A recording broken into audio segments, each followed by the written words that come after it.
Kantara cinema ನಾವೆಲ್ಲರೂ ನೋಡ್ತಾ ಇದೀವಿ. ಎಲ್ಲರ ಬಾಯಲ್ಲೂ ಕಾಂತಾರ ಸಿನಿಮಾ ಮೂಡಿ ಬರ್ತಿದೆ.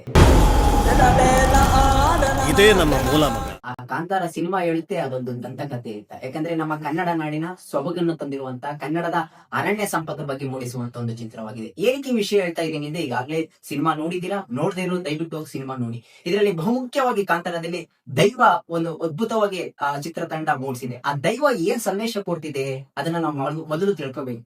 ಅಲ್ಲಿರುವಂತ ಮೊದಲು ಈಗಾಗಲೇ ನಾವು ನೋಡಿದೀವಿ ಕಾಂತಾರ ಸಿನಿಮಾದಲ್ಲಿ ಇರುವ ಮೊದಲನೇ ಚಾಪ್ಟರ್ ಅಲ್ಲಿ ಕಾಂತಾರ ಸಿನಿಮಾದಲ್ಲಿ ಎಲ್ಲರನ್ನು ಒಗ್ಗೂಡಿಸಿ ಕಾಂತಾರ ಸಿನಿಮಾ ದೈವ ಬಂದು ಹೇಳುತ್ತೆ, ಎಲ್ಲರನ್ನ ಕೈ ಒಗ್ಗೂಡಿಸಿ ನೀವು ಈ ಅರಣ್ಯ ಸಂಪತ್ತನ್ನು ಕಾಪಾಡಬೇಕು, ನಾನು ಇದನ್ನ ಉಳಿಸೋ ಮುಖ್ಯಸ್ಕರ ನಾನು ಪಡ್ತಿರೋದು, ನೀವ್ಯಾಕೆ ಬಂದು ಹಾಳು ಮಾಡ್ತೀರಾ ಅಂತ ಕಾಂತಾರದಲ್ಲಿ ದೈವ ಬಂದು ಸಂದೇಶ ಕೊಡುತ್ತೆ.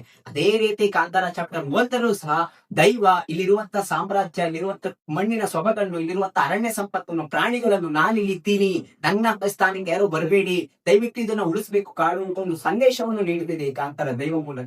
ಅದೇ ರೀತಿ ನಾವು ನೋಡ್ದ ಹೋದಾಗ ಎಷ್ಟೋ ಸಿನಿಮಾಗಳು ನೋಡಬಹುದು.